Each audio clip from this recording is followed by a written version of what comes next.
Where's my vape? Fuck. This is an intro. Who needs an intro? I don't need an intro. This is just a vape show. It's just a vape show. Vape show.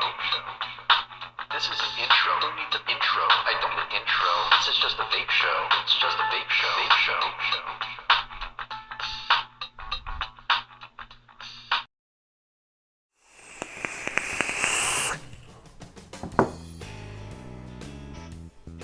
YouTube, what is up? I'm your homeboy Josh, back at you, and I've put together a few alien coils over the past year or so. I've put together a few of them.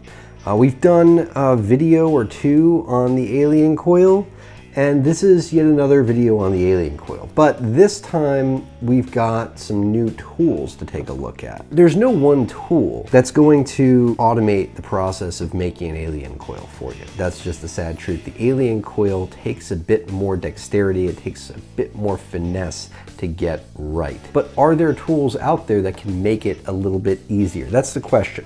That's the question. We're looking at these guys, Patinos Alien makers. Now, contrary to what the name suggests, they're not going to make the alien for you. No, what they do, they maintain your core wires just a bit better. 3D printed little emerald or ruby looking, depending upon what color you get. These little guys have gotten a lot of hype lately. I remember the moment we set up the Coil Wars group on Facebook, a lot of the conversation was revolving around these, because they just come out right around that time, or that's when they really started to get some buzz, and I started to hear a lot of people talking about these. So when the rep from Patinos contacted me on Instagram, I was quick to agree to take a look at them. I was actually pretty excited. We're gonna get into them in a little bit, how to use them, what they are, how to interact with them to make the process of making an alien coil somewhat easier for you. But first, quick review on how you make an alien coil. Step one, you're going to make a clapton coil, and this time around I decided to incorporate that spool tamer technique from Khalid, and I showed you a little while ago in the staggered fuse clapton tutorial that I did a couple of weeks ago. Now, I know it's still staggered month over on the Coil Wars page, and this is an alien tutorial, so I'm kind of doing things a little bit out of order here, but I was so excited to take a look at these that I decided to jump the gun a little bit and go ahead and make another alien coil for you guys.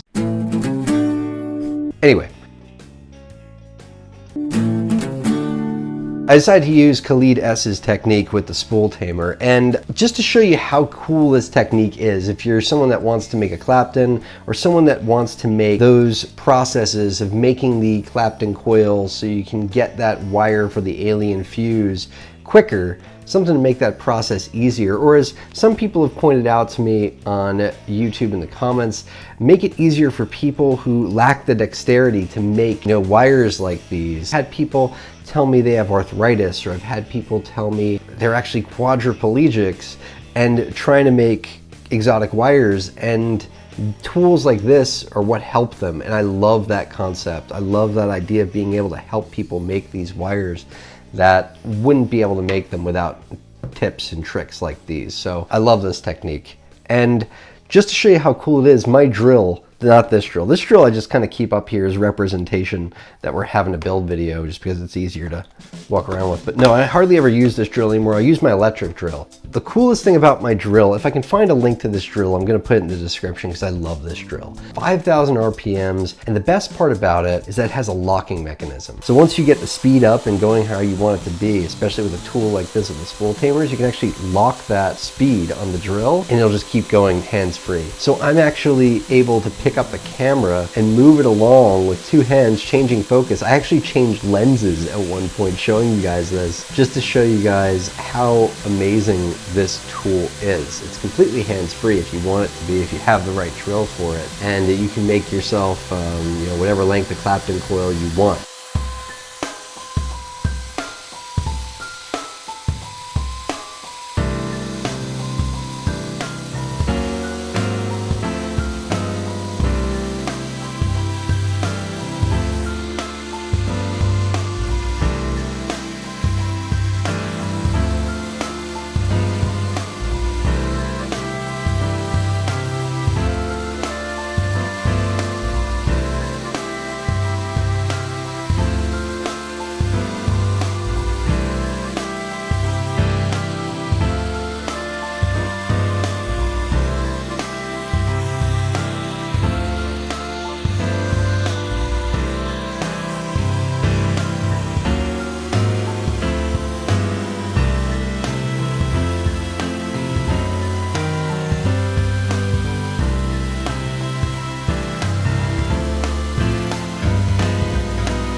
Another of my favorite aspects of the spool tamer technique has to be how easy it is when you get to the end of the strand and you're by the swivel tools, how easy it is to clip off the end of the wire.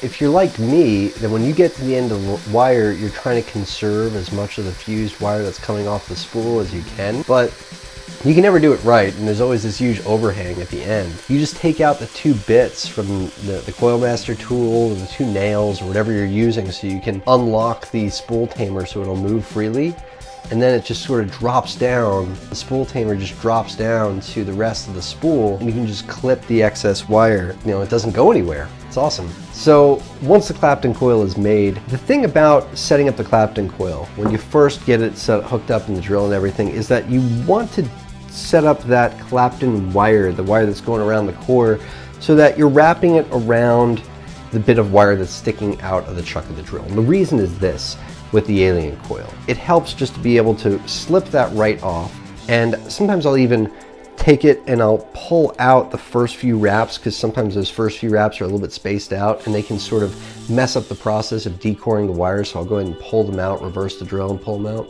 And that's so that we can spin the drill in reverse, holding on to the bit of core wire that's still by the other end of the swivel tools. Hold on to the core wire with pliers and spin the drill in reverse, and that loosens up the clapton wire that's around that core. You want to just pulse it. Just pulse it, pulse it, pulse it, until you can just slip that wire right off, and that does the trick. That's what I use when I'm going to decore my clapton coils to make an Alien. It's also what I do when I've made a staggered clapton and I'm going to turn that into a staggered fuse clapton or a staggerton or something like that. It loosens up the wire, the clapton wire or staggered clapton wire around the core wire, so that when the fuse is going into place, those staggered clapton wires have movement to them and they can move to accommodate that fused wire a bit better. It helps make sure that the fused wire going between those staggered wraps doesn't get all bunched up. I love using that technique. I originally saw that technique of loosening up the wire on one of M-Turk's tutorials when he was making an Alien Coil. I kind of readopted it into making the staggered fuse clapton, and it seems to work really, really well. Anyway, I'm getting off topic. We're not making anything with a staggered clapton here. We're making Alien coils. All right, so that wire decored, and it's just like this flimsy bit of decored clapton wire. Well, what I like to do to stretch out the wire, that's the way I like to do it when I'm prepping my Alien fused wire, is to stretch the wire out, and then I like to spool it back up onto an empty spool. I always keep a few of them around for something like this. Now, Mr. Rambo, Dwayne Rambo, co-creator of Coil Wars, is always telling me that, you know, that technique is slowing me down. I should stop doing it. I should just stretch out the wire and go from there. I don't like that technique myself. I find putting it onto the spool lets me control the wire better. And plus, you know, stretched out clapton wire, it loves to get tangled on shit. It loves to get tangled on shit, and spooling it up just prevents that from happening. That's just me. That's the way I like to do it. That's the way I've always been successful at doing it. And that's what I'll continue to do, I think. But a lot of other people are proponents of not even stretching out the wire, just keeping it all bunched up and then using the pressure from your fingers to spread the wire out as it's going onto the core wires. Creating the core wires. What I like to do is take another strand of wire. I'm using 26 gauge in this tutorial. I take another strand about 1.5 times off the spool, cut that off, straighten it out with the drill. And that's what goes onto my swivel tools in the middle. Once that middle wire is on the swivels, I'll go ahead and take the original core wires, so I am reusing them to an extent, and I'm putting those on either side, draping them through the swivel tools. It makes it so that I have a little bit more wire to work with, gives me a little bit more leeway if I fuck up or if something goes a little bit weird on it. I've got a little more length to work with. And plus, I don't have to measure everything accurately. I like to go by turns of wire off the spool in my measurements. First clapton coil, what I do is 3 times off the spool. Then, you know, it's 1.5 times off the spool. So half of 3 is 1.5, right? Get it? Cool. All those wires brought together, I've got 3 strands of wire. And then what I'll normally do is I'll split one way, one the other way, and that middle strand stays straight and goes into the truck of the drill just like that. Now, these guys changed that a little bit. There's a little cutaway in there. It's enough space for about 3 strands of wire, depending upon whether you've gotten the 26 gauge to 28 gauge size, the 30 to 32 gauge size, or the 22 to 24 gauge size, or the 3 sizes that he sent on over to me to check out. And I've just been checking out the 26 and 28 so far. Instead of pushing those wires into the drill like a fork, I do is I cut all the wires flush and then fit the wires through the little hole that's cut away in this little guy. So the concept is you take about 3-4 of these alien makers and slip them onto your 3 core wires, and these are going to help keep those cores in alignment. Now what these alien makers seek to do is to solve a problem, and that's the problem of your core wires collapsing on themselves or becoming misaligned in the process of fusing these wires together. That's one problem that I always had when I first started making alien coils. The cores would always collapse on themselves. These alien makers seek to solve that problem for you by forever keeping those core wires in alignment and preventing them from bunching on themselves. The way that you're supposed to use them is you put one all the way at the end or so, or toward the middle, and then another one behind it, and another one up by the chuck. One thing I love about it is how easy it makes placing the wires into the chuck, because you're just holding that bit of alien maker and you just fold the 3 core wires so that they're at an angle there. I gotta say, just locking the wires into the chuck so that they're fully in alignment and not having to worry about how they align to the teeth of the chuck, that makes everything way easier. That's a time saver in itself, so I love them for that. But the other thing is that the way you're supposed to start this out is putting one alien maker pretty much right up against that first one. And then when you're starting to spin the drill, the wire, the fused wire, is pushing that second alien maker across the core wires. So it keeps it in alignment on its own without you having to move it across the 3 core wires. It's a pretty cool idea, and it works for the most part. Yeah, I could get about 4 or 5 inches or so worth of wire. Just kind of stopped moving fluidly across the core wires. It just kind of caused all the alien wire to bunch on itself. I think it's because it probably wasn't broken in enough. That's the thing about these alien makers. You've got to take your time breaking them in. That day, it was Saturday morning, 10 o'clock in the morning, 11 o'clock in the morning, setting up with all this. And I was going to be on a live show. I was actually on a live show with Serge and Dragos and I forget who else, Lex. We were on this Russian live stream. I'll have a link in the description if you want to check it out, but it's me with like 4 Russian dudes. The majority of this stream is in Russian. It's like I'm sitting there, they ask me a question, I answered the question, my translator says what I said, and then they're talking in Russian for another 5 minutes or so, then I get asked another question. It's me and 4 guys speaking Russian, if you're curious about this stream. But it was a lot of fun. I answered a lot of questions about coil building, and it was great. It was a lot of fun hanging out with those guys. There are some great Russian builders in the community. Всем привет, right guys? Всем привет. See, I'm sitting there on the live stream, and if you look really close, you probably see that I'm fidgeting with shit the entire time through the show. Так, как не делает никто другой.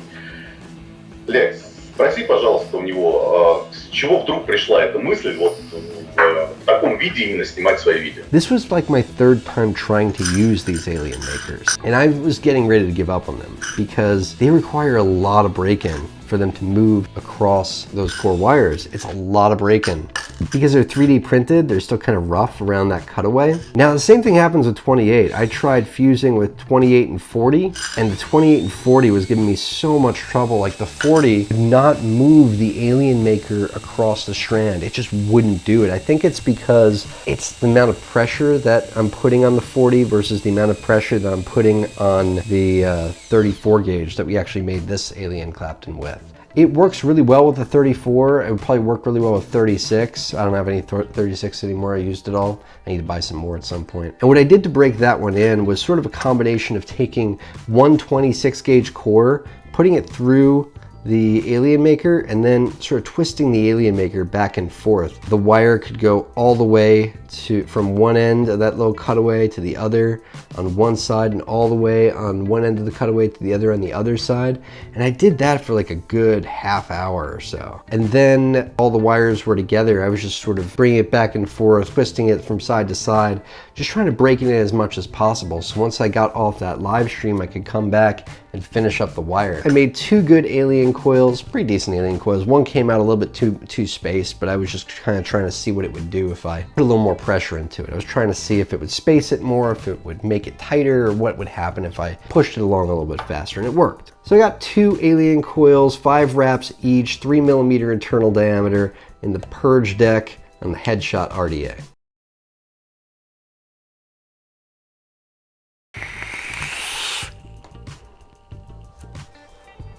So the Alien makers, right, is the thing. I want to like them. It's just that they require so much break-in. Once they're broken in, they work. They do what they're supposed to do. I like the idea behind them, and I like the way that they work when they work. I really wish that they would ship broken in somehow.